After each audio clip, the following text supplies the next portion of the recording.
Hey guys, welcome back to my YouTube channel. Today we're gonna be watching another scary video. I like watching them, so I decided to make a video about watching it. So let's just go ahead and watch it. My name is Alex, and this incident that I will never forget happened in 2019. It was about exactly 10 p.m., and I was still miles away from my house. I couldn't drive yet due to my young age, so I was walking home by myself. I used to be afraid of strangers and the dark, so the anxiety was getting worse. I was walking down the street, pulling out my cell phone flashlight since it was pitch black outside. Nobody was on the road, and I felt that was very weird because the street usually had lots of people around there.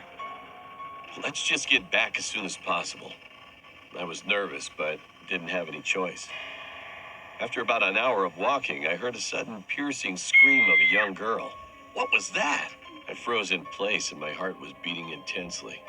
After about 30 seconds, I heard it again, but it was different.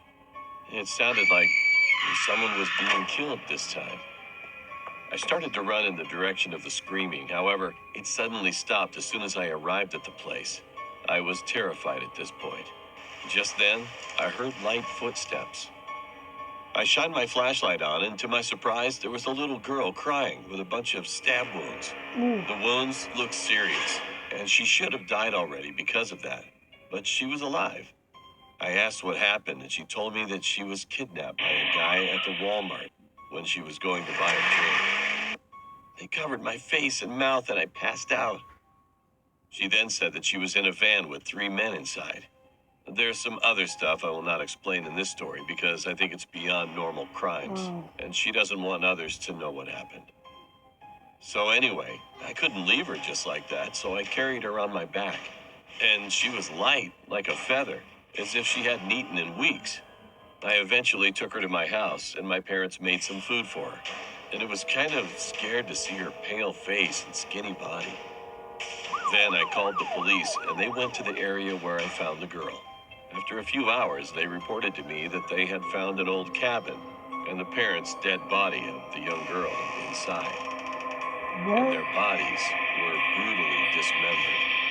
After that, they had found a man with a knife hiding in the cabin. Wow. The girl was still eating, looking at me with a confused look, and I felt really sorry for her at that time.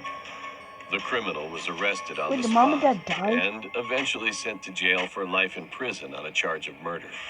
The case seemed to end like that, but we left a girl. She had nowhere to go back. I told my parents, and after having lots of conversation, they eventually decided to adopt her. Now I'm 17 years old, and she's turned 8 years old, and we have such a good brother and sister relationship. However, to this day, I've always wondered what would have happened to her that day if I didn't go and search for where the scream had come from. Well guys, that was it for the video. Please sub to my channel. And so yeah, that was like a cool video. Please sub to my channel and I will make more scary videos. Bye.